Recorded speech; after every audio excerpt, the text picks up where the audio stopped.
میرے ماشٹر صاحب ڈاکٹر صاحبہ انجم صاحب نعمان صاحب ماڈل اسٹیٹ سیکرٹری صاحب میرے نہایت عزیز قابل احترام اقبال کے روشنام، یہ بھی ایک عنایت ہے کہ لنکیج ایسی ہستی کے ساتھ ہو جائے جس کا آگے لنکیج جو ہے دنیا کی سب سے بڑی ہستی سے ہے۔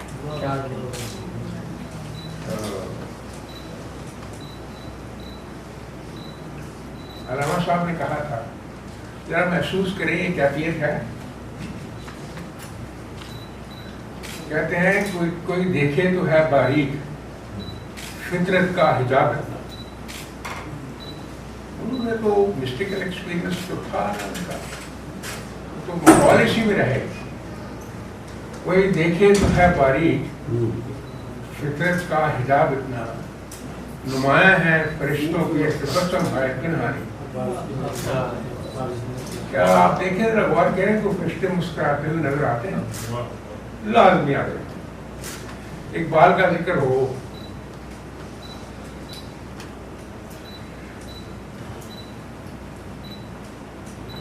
نبی کے عاشق کا ذکر ہو، یہ کیسے ہو سکتا ہے؟ ضرور ہے، اور ہماری رپورٹ کو لکھ رہے ہیں کہ لوگ یہاں مجتمع ہو کے کیا کرتے ہیں۔ ذکر اقبال کا ہو، نبی صلی اللہ علیہ وسلم کا ہو، اور پھر فرشتے نہ، یہ کیسے ہو سکتا ہے؟ ابھی دو باتیں تھیں اور دو دفعہ اس مسئلے کو ایک ماسٹر صاحب نے دہرایا، وہ ہے مولا یسر خدا آپ میری 4 سال کا، یہ میرا عملی تجربہ ہے جس کا پریکٹیکل ایکسپیرئنس کہتے ہیں۔ ہم بڑی مشکل میں پھنسے تھے، زندگی میں اتنی بڑی مشکل میں نہیں پھنسے کبھی، کوئی بھی نہیں پھنسا، بہت کم پھنسے۔ جب ہمارے اوپر چارج تھا کہ پلین ہائی جیک کیا ہے اور ہائی جیکنگ کی سزا جو ہے وہ یا تو ڈیتھ سینٹینس ہے، confiscation of whole of property, یا عمر قید ہے with confiscation of whole property, اور کوئی سزا نہیں ہے۔ اور ہر روز ہمیں کہا جاتا تھا کہ these 7 accused will go to the gallows۔ Army کا سربراہ اس کا مدعی تھا اس کیس کا، جھوٹے کیس کا، اور پھر پروسیکیوشنز کی جج صاحب کے سامنے 2 جیک برانچ کے جو ہیں کرنل وردی پہن کے بیٹھے، تو کیسے ممکن تھا؟ ایک دن ایک بزرگ آئے، لنچ میں ہم سارے اکٹھے بیٹھ جاتے تھے، تو بزرگ آئے، ان کا نام تھا نواب اللہ بخش مکسی، ایک رحیلہ مکسی سینیٹر ہوتی ان کے والد ہیں، شاید آپ جانتے ہو۔ وہ ہمیں کہنے لگے کہ حیدرآباد میں ایک ولی ہیں اللہ کے، بزرگ ہیں، 95 سال ان کی عمر ہے، اگر آپ مجھے اجازت دیں تو میں ان کو دعا کی درخواست کروں۔ سبھی نے کہا کہ یہ ضرور کریں۔ میں نے پوچھا یہ کون سے بزرگ ہیں، ان کا کیا اسم شریف ہے؟ کہنے لگے غلام مصطفیٰ۔ میں کہا نواب صاحب آپ ڈاکٹر غلام مصطفیٰ کی بات کر رہے ہیں؟